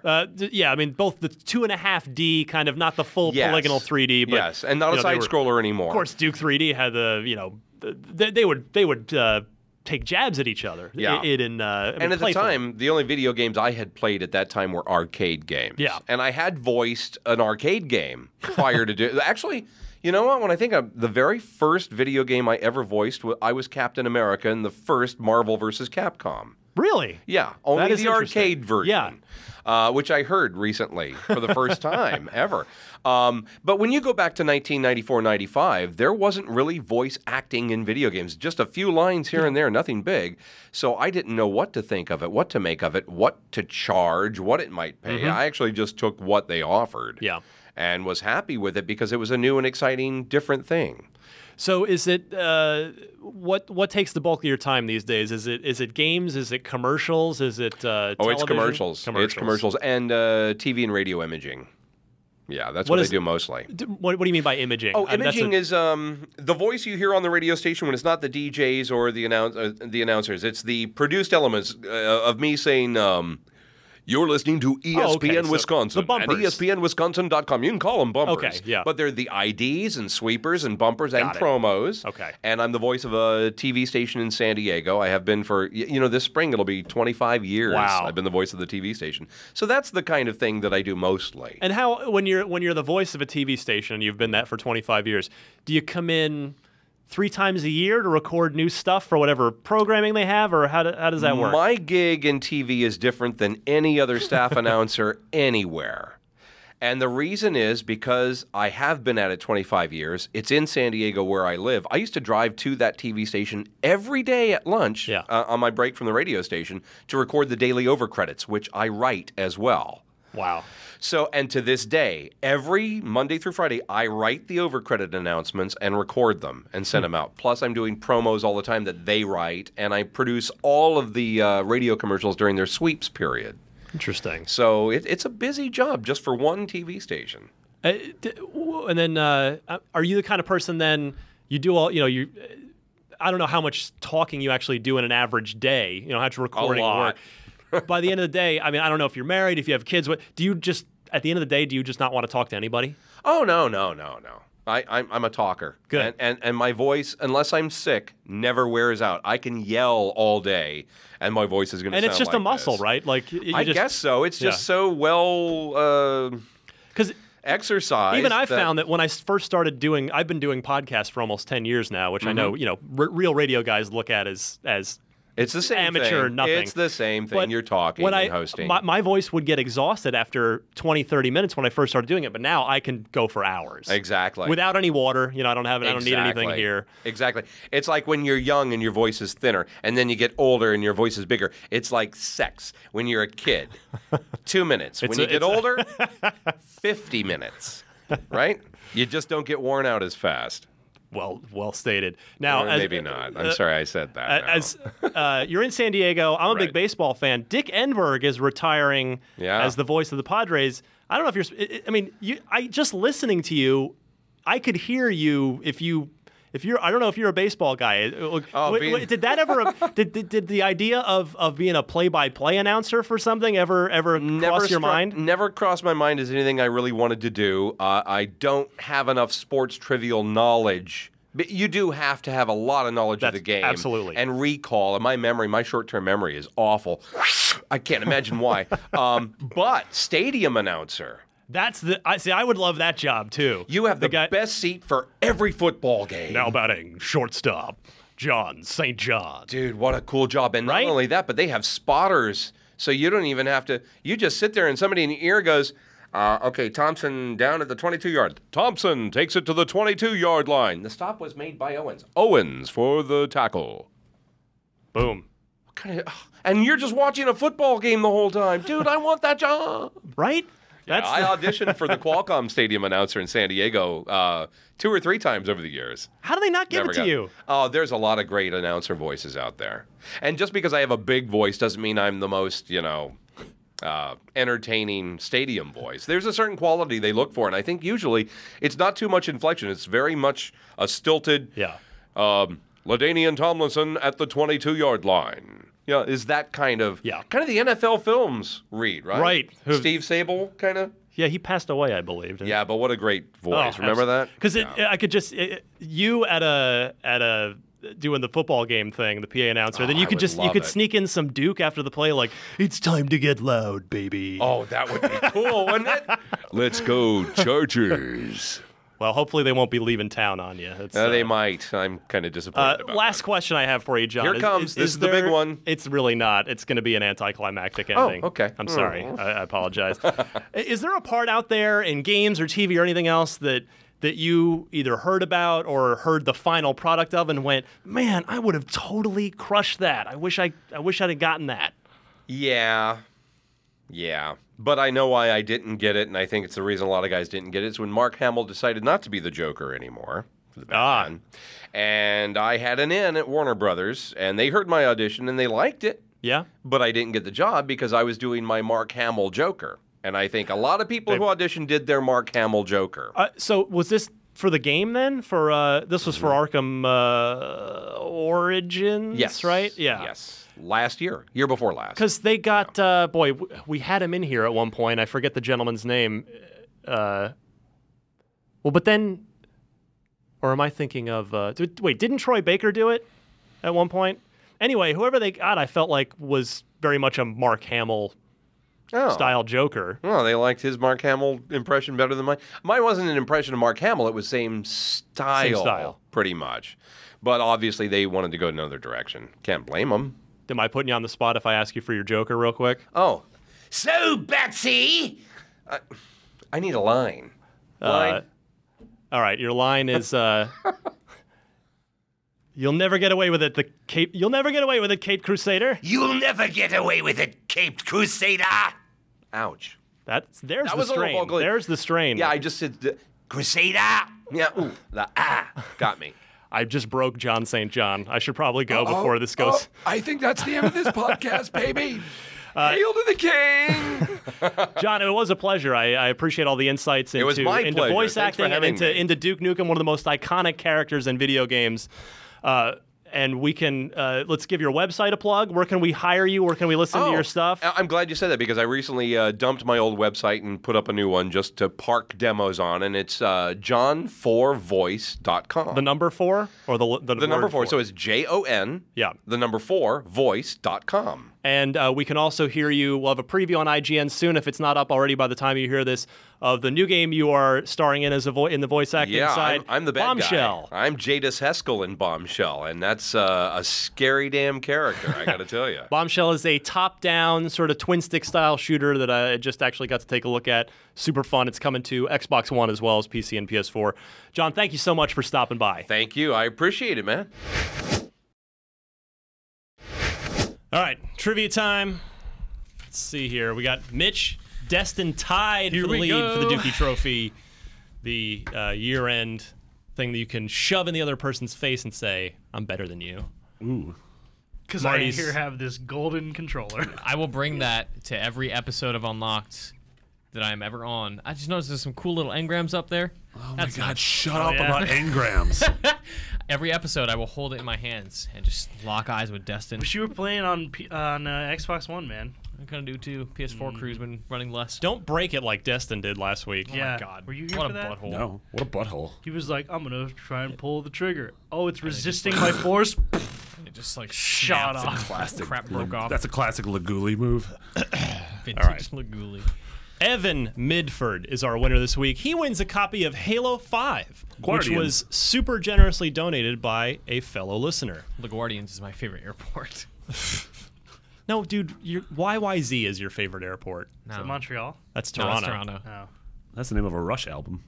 Rush song. That's the name of a Rush Toronto? song. Instrumental. Or YYZ. YYZ. Okay. Wait, Toronto is YYZ? That's the airport code? Yep. Yeah. Yeah. The F does that stand for? Nothing. Calgary's YYC. Vancouver's YVR. That Wait, one I kind of get. are all the Canadian airports YY something? Why do we still It's always acknowledge? Y Why do we still something. acknowledge that as a country? Like, why can't it be like that dumb country from Terminal? Remember that movie? Yeah. You're like Tom Hanks movie? Yeah, you're like Tom Hanks. I hope you never You're leave only an airport. bringing that up because I think it was one of your trivia questions. Probably. Last time I was at trivia. Actually, it really should just be America is South Canada. Yeah. If we could. Never. That's really what we Canada's should bigger. be doing. Second biggest country in the world. Congrats, man. Thanks. So much ice. Suck it, Russia. Nope, Russia's the Russia's biggest number country in the world. You did it, Russia. All right. Evan Midford wins a copy of Halo 5 for sending in this Xbox trivia question, which I liked. And also, I think I did remember this one. Let's see if you guys do. Over the holidays, over Christmas in 2007, Xbox Live went down for an extended period of time. That was the year Halo 3 launched, which made it extra painful. Yep. What Xbox Live arcade game did Microsoft give out for free as compensation as the I'm sorry? I've already got two in my mind. Okay, so we've got Heavy Weapon, Aegis Wing, Undertow, Geometry Wars Evolved. Aegis Wing, the hit Arthur Geese game. You don't get to write down an answer when you know the answer. Shut up, Marty. It's on the. I thought, what was the car game that was free? That was based on a real car? Yaris? Oh, the Toyota, yeah, Yaris. Yeah. Yeah. Because I'm thinking of like random games that I have on Xbox Live that I'm like, why? Like, did I just do get I have drunk this? and download Yeah. this? Or was this free? And I got why like did this one happen? achievement, so it's permanently on my profile. Yeah. Definitely got drunk, but Yeah. did I download this?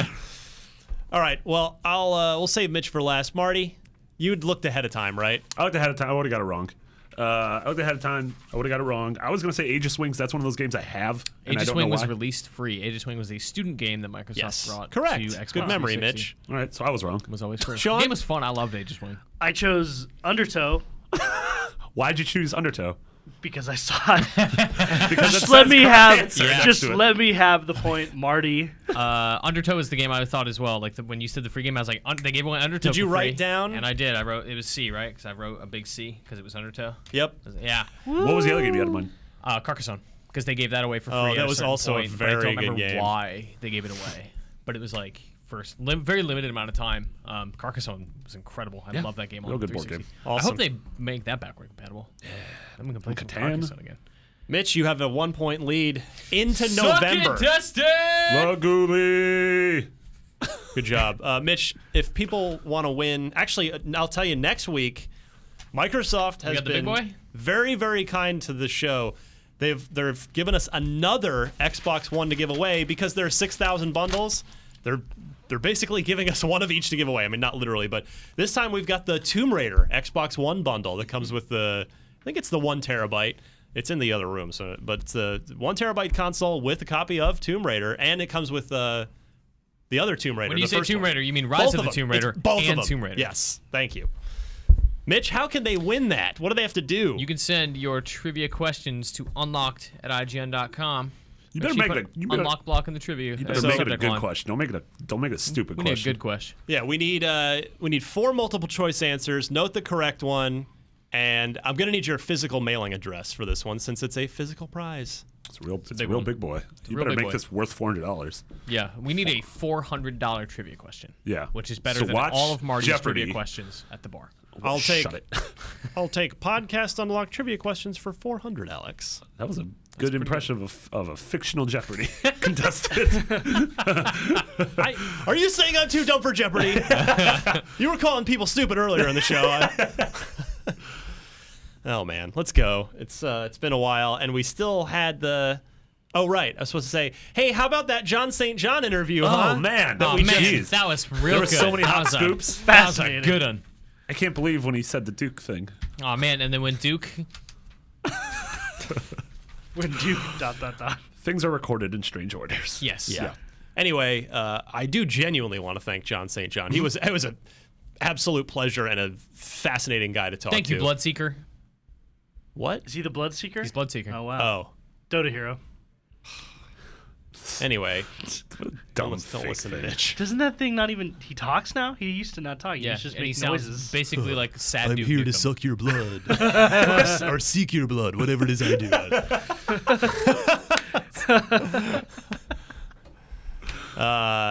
Jon St. John, good people. Great to talk to him. Check out Bombshell coming out soon-ish. Apparently, it's early 2016 on Xbox One, out this month on PC. I did a Let's Play with one of the guys from 3D Realms. Check that out on IGN's or YouTube's. IGN Prime helps keep the lights on around here, gets you an ad-free IGN experience, both on the site and on video. Go to IGN.com/Prime, and please give us $30, and we will give you no more ads for a while, for a year. There you go. There he is. Bloodseeker. There he is. The Bloodseeker. New show launching on IGN just in time for Fallout 4. It's called The Vault. And everybody's just going to tell awesome stories from their time in the wasteland, because there will be many stories in a game like that. Hosted by the great Reverend Jared Petty. The Reverend himself. Joined by other Fallout fans at IGN.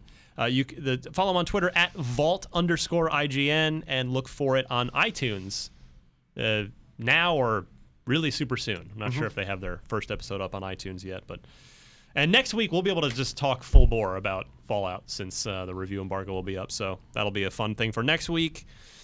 Sean Finnegan, what are you working on? How do we follow you, etc.? Follow me at I'm Finnegan on Twitter and add me on Xbox Live. Finnegan space I play lots of Halo and Destiny. Always looking for players to come join me and slay noobs. What's your highest rank in what playlist? Onyx and SWAT. But Onyx. I got Diamond 1. I was like, something's wrong here. Yeah, I got Diamond 1 in Slayer, and I haven't even touched the other playlists. Is Platinum higher than Diamond or lower? No, lower. Yeah, it goes there's Platinum, 6 divisions. Platinum, Diamond, in Onyx. each. Yeah, And then exactly. And then Bronze, Silver, Gold. Onyx isn't the highest, though. Isn't it? Oh, There's one more. Well, in the champion. beta there was semi-pro. Right, but and they don't is have that's that not anymore. Oh, anymore. they got rid of that ladder. Yeah, above Onyx is champion, I believe. Okay. And that's Which is probably like actual gross. super hard, yeah. But add me up. I'm always playing Halo and Destiny. This week I will be departing for Anaheim, the beautiful city of Anaheim, California. Disneyland, home of Disneyland. Disneyland. Real good Disneyland For, there, real nice BlizzCon, right. and a sad bar. Which is what I'm going for, BlizzCon. I don't think I talk about it all that much, but I'm a huge Warcraft, StarCraft, Diablo guy. Yep. The only thing I don't really play of Blizzard so far is Overwatch, which I'll be playing there. So Possibly coming And to the consoles, we rumor found is out. that it could be coming to console. yes, Not yeah. surprising at all, but hopefully that news comes out of Blizz. Yeah. So, keep an eye on IGN.com to see me pop up in some vids and some content over there, and that'll be happening all weekend. So that's where you can see me. Marty Sleva. You can follow me on all sorts of dumb social medias at McBiggity with 2 G's and 2 T's. 2 G's, 2 T's. Oh, Jesus. The shark let out its fangs. Shark attack. This shark fights like a maniac. There's a song called Shark Attack that Freeze Pop did. That's Well, really fun. Oh, awesome. I love Freeze I Pop. was referring to the Shark Attack, Yeah. the board game. Yeah. Oh, man. Circa 19, probably 80 We should do a something. Let's Play. Oh, we should. You should Check also do a out Let's Cardboard Play Conquest of that on IGN. Freeze Pop song that's in Amplitude on PS2. Yeah. Yeah, I can't follow that up. That was incredible. Amplitude, best PS2 game ever? Confirmed. No, that's not true at all. That would That's probably not That's be met with a lot of agreement. subjectively incorrect. subjectively incorrect. You can Grand follow Theft Auto 3 would be the correct answer. Oh my God, no! You can follow me on Twitter. I'm at MixUD. You can listen to my PC podcast I do here at IGN. That's IGN Overclocked. I am. As in the politically correct podcast. It's politically correct. That joke lands every time. Nothing going on right now, but Star Wars Battlefront. That's me. That's me. Real soon. I'm gonna be playing that game a whole lot. Looking forward to seeing what you think of it. Me too. You can follow me on Twitter at DMC_Ryan. If you like the shirt I'm wearing, check out the link on my Twitter profile page. Overclock, or no, what's the one I do? Mine are un. This is called unshows. Podcast Unlocked, Yeah. Ryan. I'm noticing a pattern here. It wasn't even. You know what's funny? That wasn't even like by design. Follow, No. I host a podcast called Anime Club. Ryan, you're not on that podcast. Oh, that's a lot. That's big coming from you, Mister. I'm on every show we do. Have you been on Anime Club? Yeah, of course. Yeah. Okay. Of course. Of course. Marty will never be on Fire Team. I'm a big old This is weebo. what Destin has said. Has he? Yeah. Who? Destin. Challenge accepted. Jose will get me on that. No, he won't. Damn it. IGN Unfiltered, that's the other one I started. That's just going to be once a month, and it's long-form interviews, not unlike the Jon St. John thing we did here, but a little longer and even more formal. Tim Schafer was the first episode. Josh Holmes from 343, a.k.a. the man who would have one day, maybe in an alternate universe, been Robin alongside Val Kilmer in Batman and Forever. Which is, hear about that. That was cool. And, I think that's it. Mm-hmm. Whatever. Cool. We did it, guys. We did it. Hooray. Lots to talk about next week after all these embargoes lift. Whoa. Thanks, Mitch. Yeah, welcome. Thanks to Jon St. John for everything. And we'll see you guys next week.